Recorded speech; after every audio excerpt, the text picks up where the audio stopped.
నమస్తే, welcome to KK news. నేను Sridevi. Anchor Shyamala బుల్లితెరకు దూరమైనట్టేనా? అవకాశాలు రావని ఫిక్స్ అయ్యాయా? అందుకే రాజకీయాల వైపు పూర్తిగా దృష్టి మళ్లించారా అంటే అవుననే సమాధానం వింటుంది. వైసీపీ ఓడిపోయిన తర్వాత తనకు రాజకీయాలు తెలియవని చెప్పుకొచ్చారామె. తాను ఎవరిని వ్యక్తిగతంగా టార్గెట్ చేయలేదని కూడా ప్రకటించారు. తనకు హెచ్చరికలు వస్తున్నాయని భయం వ్యక్తం చేశారు. దీంతో యాంకర్ శ్యామల యూ టర్న్ తీసుకున్నారని అంతా భావించారు. కానీ ఆమె అనూహ్యంగా వైసీపీ అధికార ప్రతినిధుల జాబితాలో చోటు దక్కించుకున్నారు. సాధారణంగా రాజకీయాలు వివాదాస్పదంగా అయిన సినీ నటులు అవకాశాలు తగ్గుముఖం పడతాయని పరిశ్రమలో ఒక ప్రచారం ఉంది. ఎప్పటి నుంచో ఈ ప్రచారం నడుస్తూ వచ్చింది. అయితే ఎన్నికలకు ముందు యాంకర్ శ్యామల రెచ్చిపోయారు. చంద్రబాబుతో పాటు లోకేష్ పై విరుచుకుపడ్డారు. పవన్ కళ్యాణ్ పై సైతం అనుచిత వ్యాఖ్యలు చేశారు. వైసీపీ ఓడిపోయేసరికి ఆందోళనలో కనిపించారు. కానీ ఇప్పుడు వైసీపీ అధికార ప్రతినిధిగా మారేసరికి పూర్తి రాజకీయాలు మాట్లాడుతున్నారు. భయం లేకుండానే విమర్శలు చేసేస్తున్నారు.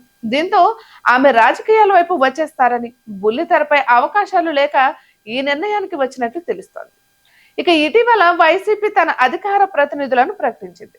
మాజీ మంత్రి ఆర్కే రోజా, మాజీ ఎమ్మెల్యే భూమన కరుణాకర్ రెడ్డి, జూపూడి ప్రభాకర్ రావులతో పాటు యాంకర్ శ్యామల సైతం పదవిని దక్కించుకున్నారు. ఇక నిన్నటి వరకు ఆమెకు పార్టీలో ఎటువంటి హోదా లేదు. అయినా సరే పార్టీ కోసం పనిచేశారు. అందుకే జగన్ ఇప్పుడు అధికార ప్రతినిధిగా అపాయింట్ చేశారు. తనను అధికార ప్రతినిధిగా నియమించినందుకు జగన్ కు ఆమె కృతజ్ఞతలు తెలిపారు.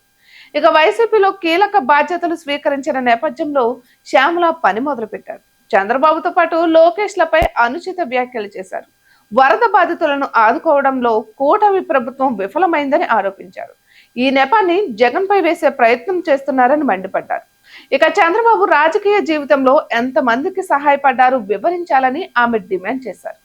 గత జగన్ ప్రభుత్వంలో వరద బాధితులకు ఏ విధంగా సాయం చేశారు, కళ్ళు తెరవాలని కూడా షాకింగ్ కామెంట్స్ చేశారు శ్యామల. ఇక చంద్రబాబు మీడియా బలంతో రెచ్చిపోతున్నారని కూడా శ్యామల ఆరోపించారు. ఓడిపోయిన తర్వాత కూడా జగన్ ఏ విధంగా సహాయం చేశారు వివరించే ప్రయత్నం చేశారు. ఇక ఎన్నికలకు ముందు ఏ పదవి లేకుండా శ్యామల వైసీపీకి సేవలు అందించారు. వైసీపీ ఓడిపోయేసరికి ఆందోళనలతో కనిపించారు.